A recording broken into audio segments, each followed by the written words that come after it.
folk diva Svetlana Cveta Ražnatović je po prvi put od rata u Bosni i Hercegovini pevala u istočnom Sarajevo i to pred 30.000 obožavalaca.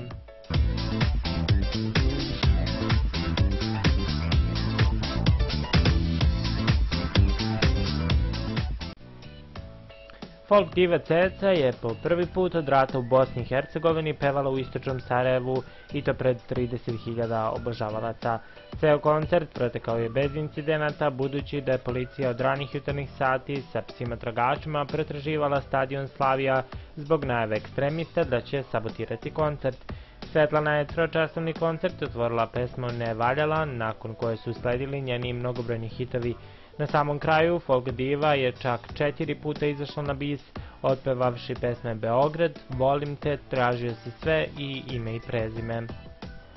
Ako ste i vi prisustvovali ovom koncertu, pozivamo vas da u komentarima napišete kako ste se proveli.